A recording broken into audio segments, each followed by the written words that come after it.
Hello, ako po si Victor Moico and Christian Amco from IHM 11. nandito po kami ngayon para makipag-usap sa aming mga kaibigan para sa isang usapin na sa napapanahong issue sa mental health. Ito po ay requirement namin para sa aming subject na CWTS. Friends, pwede po ba kayong pakilala? Hello, Victor and Christian. Ako pala si Arnel Amata from MKA 12. Hi, I'm Ate Christine, currently working in Mitsubishi Jabez. Hi, I'm Kuya Alexis and I'm working at Mitsubishi Jabez. Kuya, ate, kamusta po kayo? Kamusta po kayo? Gusto lang po namin itanong kung naalagaan niyo po ang sarili niyo pagdating sa work niyo po. Ay, ayos lang naman po. Dahil nalagaan ko rin sa ko pagkatapos ko mag-aaral. Lagi naman yan. Hi, okay naman. Maayos na naman. Going 5 months sa recent kong trabaho. Ako okay naman ako. As a working person, naalagaan ko pa naman yung sarili ko by going to gym and sleeping. Ano po ang mga ways nyo para masigurado nyo na healthy ang mind at body nyo? Good question. Para sa akin, para maging malusog ang aking katawan at saka utak, una, lagi kong aalagaan ang sarili ko sa pamamagitan ng laging mag-exercise, balance eating. Of course, don't forget, may whining din yan, like slacking din. We always need to slack para ma-occupy yung utak natin. And that's it. Sa akin naman, pinakangalagaan ko yung mind and body ko through chatting with my friends, catching up, and then spending time with my family. Tapos, doing my tinatawag kong self-care, ano yun, minsan nagsha-shopping, gano'n. Tapos minsan, nanonood ng Netflix, gano'n. And minsan nag-game din para ma-occupy ko and ma-refresh ko din yung mind ko. Oh, at saka ano pala, naglalakad and nag-exercise din pala ako. Tapos naglalakad sa Permosa. Para maging healthy yung body ko and yung mind ko, I usually go to gym and after gym, kumakain ako. So, mas okay yung katawan ko nun, mas okay yung utak ko. Kasi then after nun, nagpapahinga ako ng matagal. Kamusta naman ang pagdadala niyo sa sarili niyo kapag kami na-encounter kayong mga suliran niyo? For me, I'm doing fine naman, especially with my current status sa school.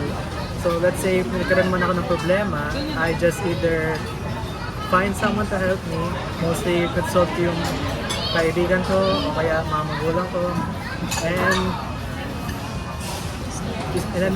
And if di talaga kaya, I just phase out and try again another time.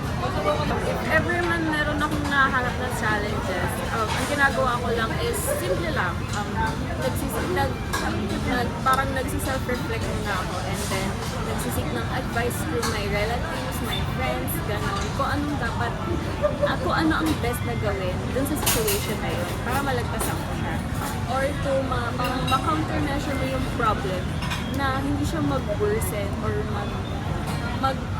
bumigap sa sa pang-araw-araw mo na buhay instead na makatulong ka to improve yourself. If ever na may na-encounter akong challenges, hindi ko kagad siya hinaharap. Instead, iniisip ko muna kung paano ko harapin yung challenges na yun and kung paano ko ma-resolve. And kung ano yung tama and dapat na gawin para ma-face ko yung challenges na. Ano po ba ang mga challenges na karaniwang nakapagpapabigat sa inyong kalooban?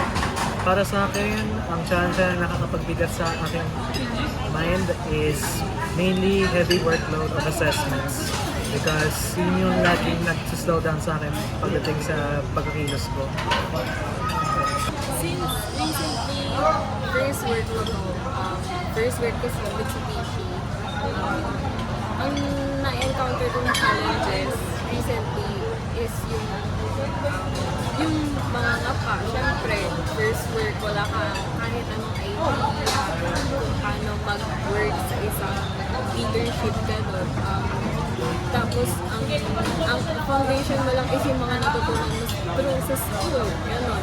Tapos, kung paano mo siya ma-apply, kung magiging applicable ba siya sa work, currently sa work ko, and ayun. Tapos, yung mga mabibigat na tasks na binibigay sa akin ng manager ko, ganon. Nagbibigay siya sa akin ng stress kasi hindi ko pa siya ganun kagamay and nagkakamali pa rin ako, which is normal. And parang gumagawa ko ng paraan and inaano ko yung sarili ko, ini-improve ko yung sarili ko para malas yung mistakes and ma-perfect ko yung task na binigay sa akin. Akin naman, yung mga challenges na dumadating sa akin since nung nag-work ako is yung financial management and time management. So, sa financial management, once na nagkakaroon ka ng income or nagkakaroon ka ng salary, you need to balance lahat ng expense and income na dumadating sa'yo. As per time management naman, syempre this is a big step. This is a big adjustment as a working and as a student. So as a student, pwede ka ma-late, pwede kang umabsent. Pero once you go to work, hindi ka na pwede umabsent, hindi ka na pwede ma-late because there will be consequences in everything. Sino-sino po ang mga nakukonsider nyo mga tao na inyong nasasandalan sa oras na may mga dalahin kayong mga problema? Para sa akin, magulang ko, of course. And also, family. Because they're the ones talaga na nag-guide sa akin, pinatulungan ako sa mga problems ko, and even binibigyan ako ng advice. Honorable mention, yung mga kaibigan ko rin, like sina Victor and Christian were there.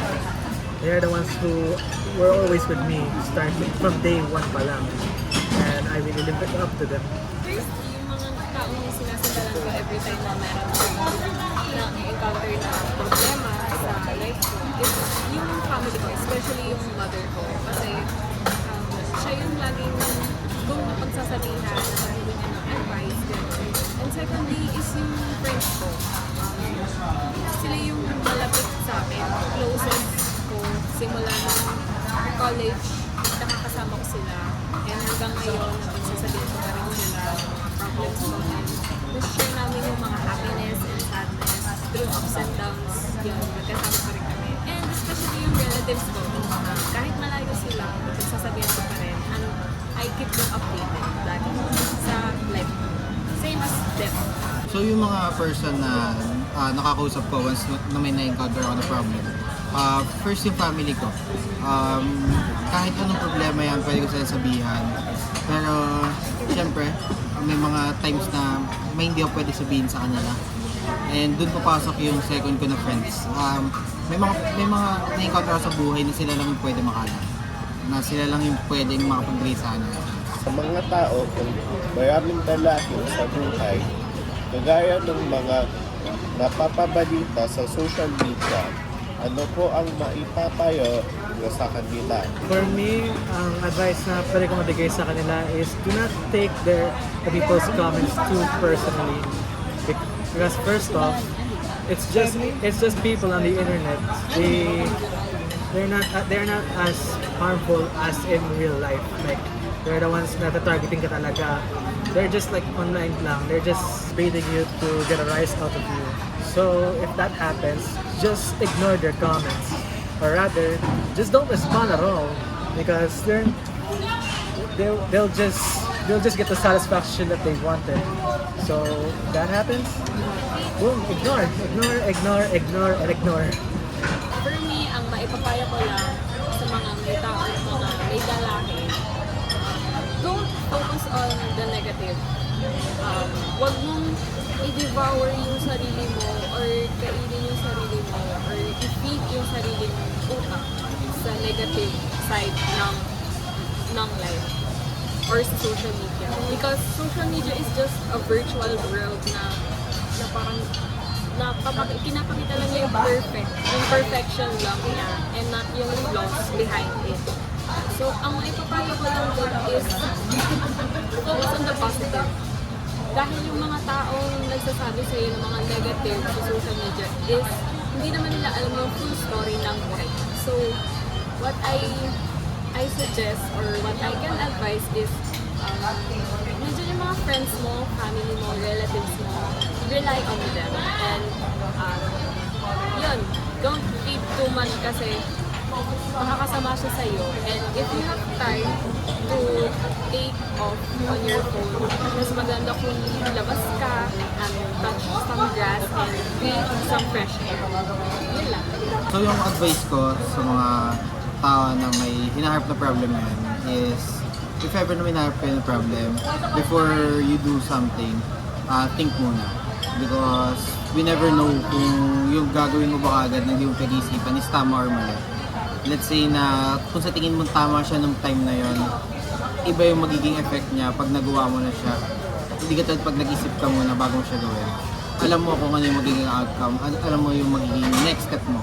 Maraming salamat sa inyo na naibahagi niyo sa akin, sa aming dalawa, yung inyong mga nararamdaman at ang inyong kalusugan at mga nangyayari sa inyong trabaho at pag-aaral. Pare, maraming salamat ha. Maraming salamat sa tiwala. Maraming salamat Kuya, sa inyo. maraming salamat sa tiwala.